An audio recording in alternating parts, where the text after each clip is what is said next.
Alright guys, welcome to my channel. This is your boy Toby. Just in case it's the first time you're meeting me or you're seeing this channel, please do as well to give us a thumbs up, comment, and then share the videos into any social media platform you feel is necessary. Okay, so in this today's update, I'm going to show you live broadcast, okay, of someone. Alright guys, so listen to the new idea and see what plans this man has for the people of Biafra now to give them liberation without a fight, how to give them liberation without having to go through many processes. As a matter of fact, I know this man is prepared to do anything to get these people their freedom better. I want you guys to please stay close and watch this video. Watch the video now.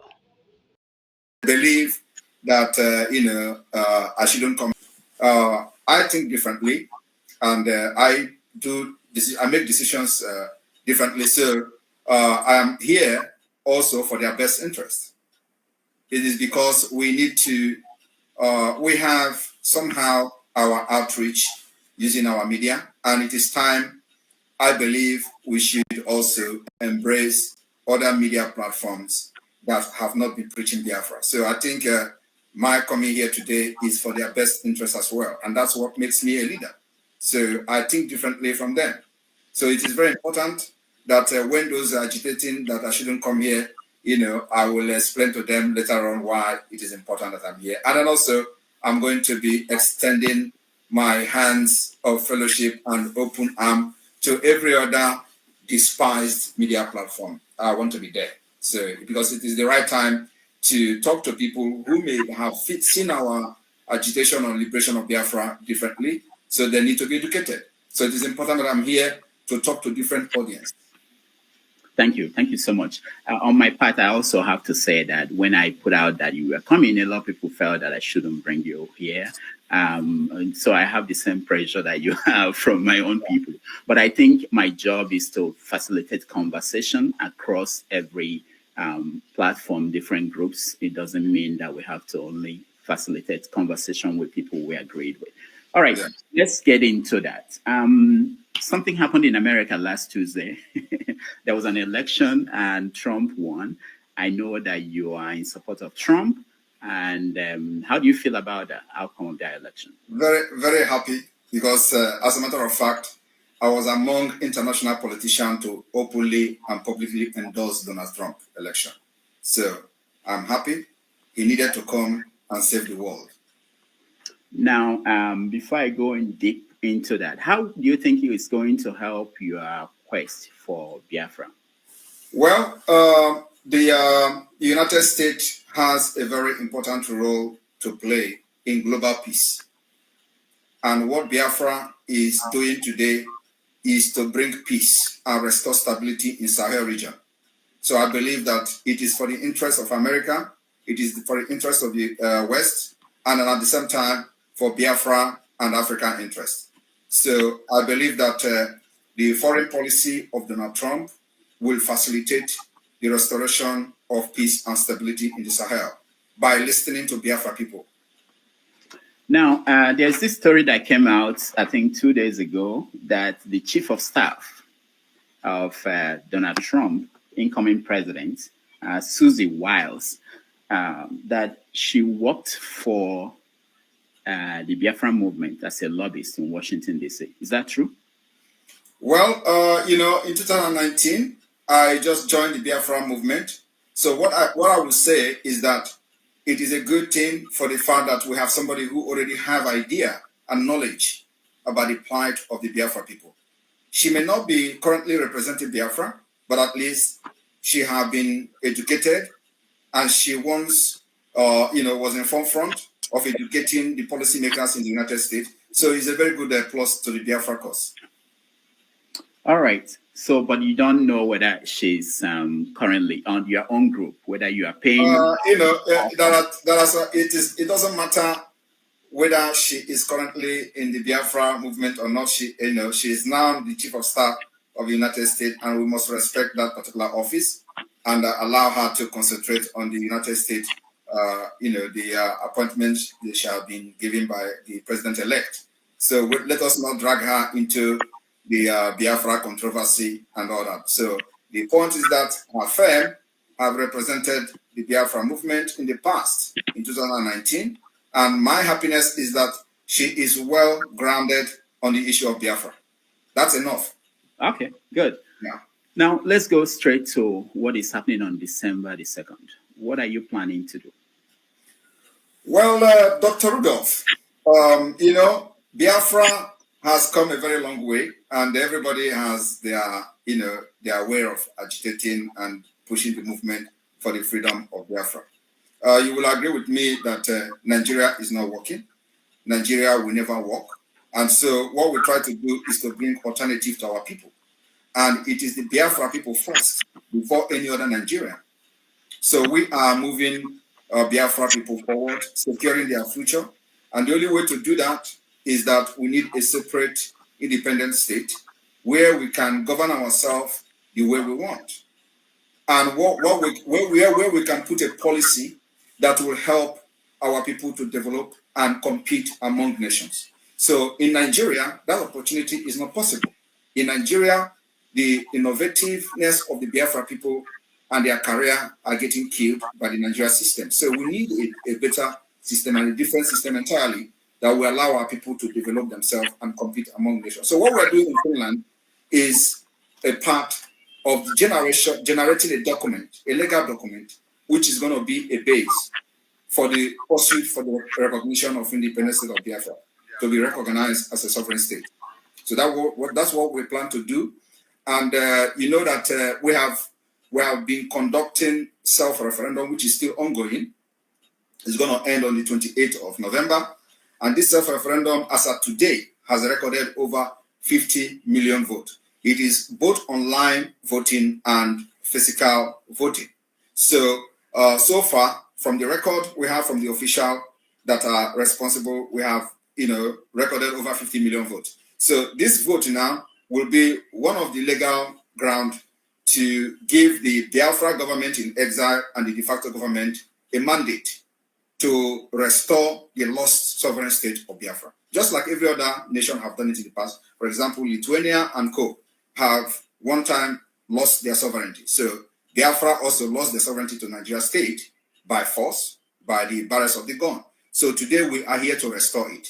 And what is happening in Finland is not declaration of Biafra, but declaration of the restoration of independence of Biafra. Because Biafra has been declared and recognized in 1967, and recognized by different countries. So that sovereignty were forcefully, lost, and Nigeria took it back. So we are here to restore it back because after that war, nothing has changed.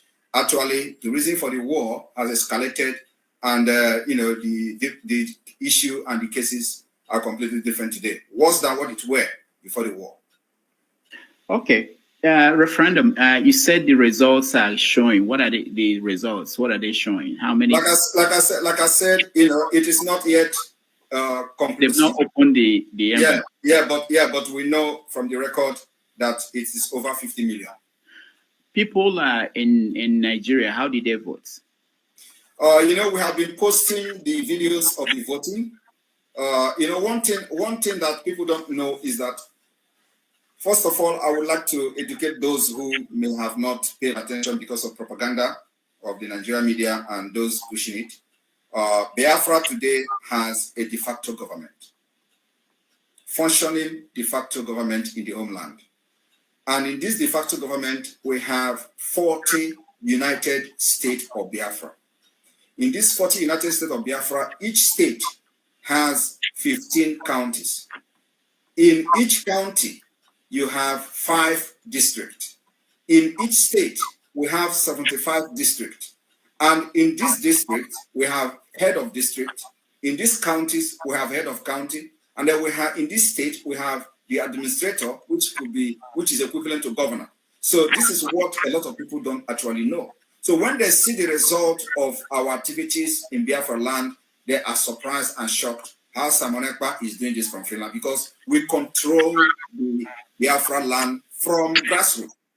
So the government is already in the grassroots. So every community knows who is their county leader. Every county knows who is their county leader and who are the executive in the counties. And so with this particular structure, we are able to conduct this referendum, and people are fiscally voting. And of course, it may also shock you that the reason we have succeeded so far in the civil disobedience is also because of the structure, the strong grassroots structure that we have, which Nigeria, know, but of course they don't want to tell the other citizens who are available to understand why every effort to stop the sit at home has failed. They tell you it is because people are getting killed and stuff like that. It's a lie. It's because we have a very structure, from the grassroots. All right, we are going to get into the sit at home and everything else, but explain this for me. Let me understand. So the administrators in 40 states in Biafra land today. Yes. There are 40 administrators that are in each state. There are 15 county head. In each county, there are 5 district head, and there are other, the chain of leadership and all that from the state down to the district level. Do these people interact with people? Do they know them? Of course. They are completely in charge of Biafra land. That's what is going on. So if I call a Ebonyi State now, I can get the names of people. You may not get the name of anybody in Ebonyi State unless you are into the struggle.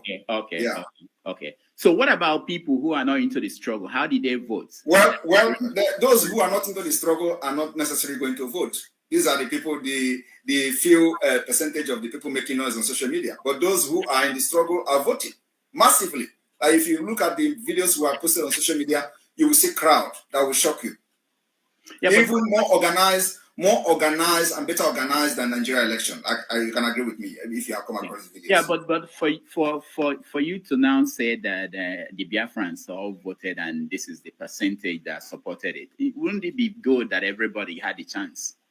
Well, that is the point. We gave everybody the opportunity to vote. But at the same time, because this is a struggle and we are in a very fragile state, so we make it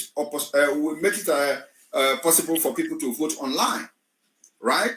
And then in a struggle like this, you have to also be very security conscious, considering the fact that Nigeria is a terrorist state that kills people who agitate and do protest. So we don't want to endanger the life of our people, by trying to prove that everybody has to participate. Everybody must not participate. Even in the Nigeria general election, not everybody voted, and somebody is still a president.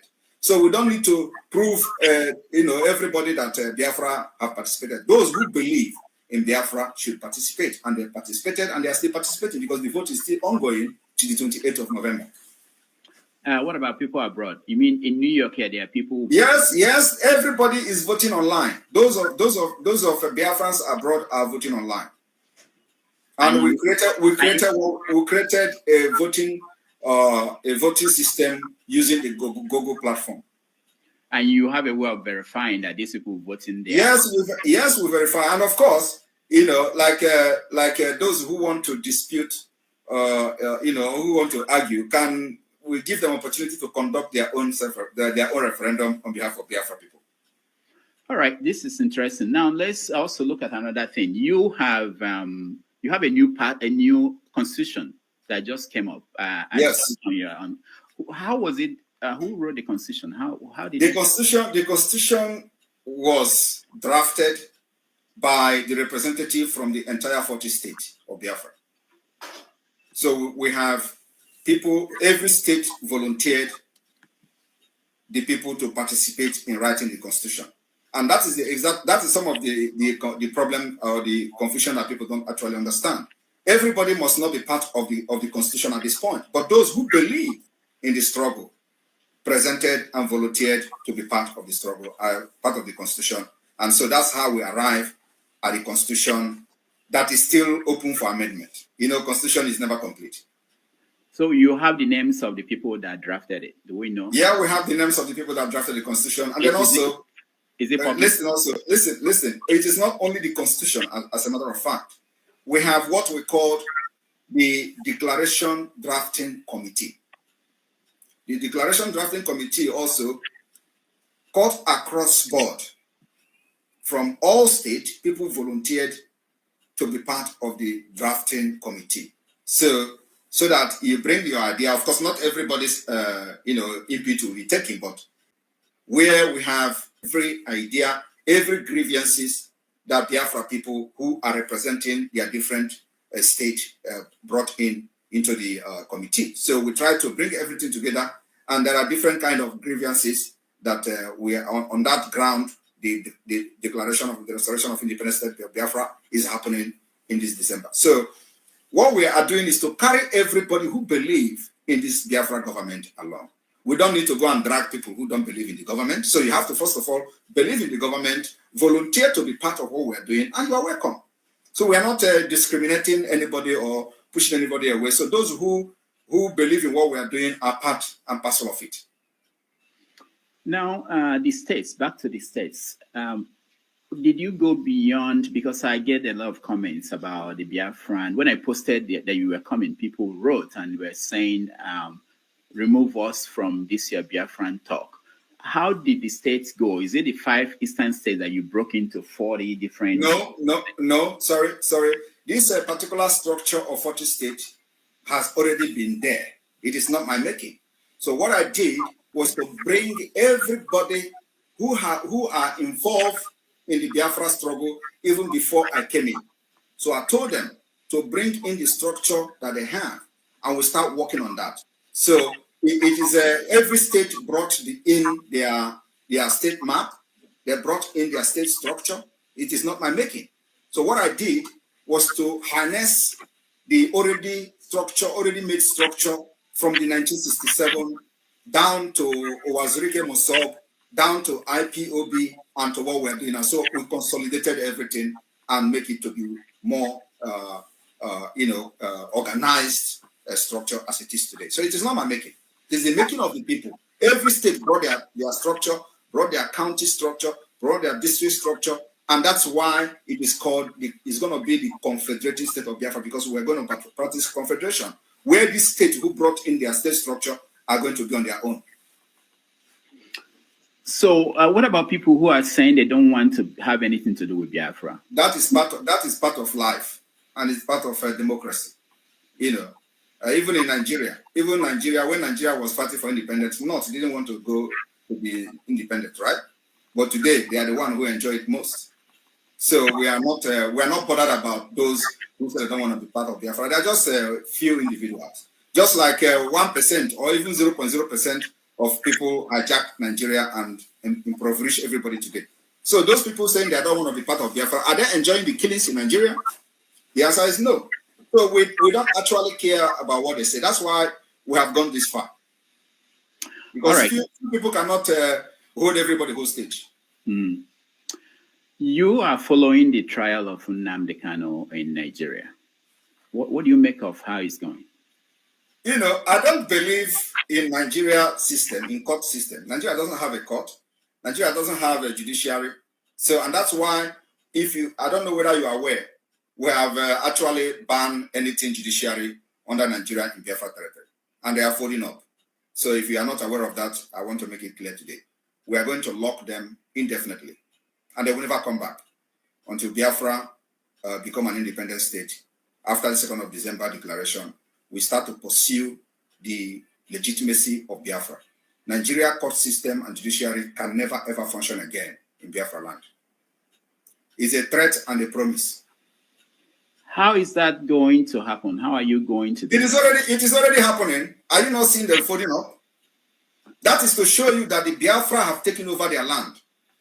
Our plan is to delegitimize Nigeria from the Biafra territory, little by little, step by step, stage by stage, and that is happening. So the judiciary is the next, because judiciary in Nigeria has contributed to the entire anarchy you see today. The insecurity you see today is the judiciary. The instability you see today is the judiciary. The banditry, terrorism you see today is the judiciary. They have not done anything that will bring justice, fairness, and equity. So we don't need those kind of system in our land. So, and if you're asking me how we're going to do that, we're already doing it. You see they are folding up. That land belongs to us. And Nigeria has been rejected by the people. Over 50 million has given us the mandate to chase away Nigeria from our land. So however we're going to do it is what the government will decide. And we're doing it the way we want. Okay.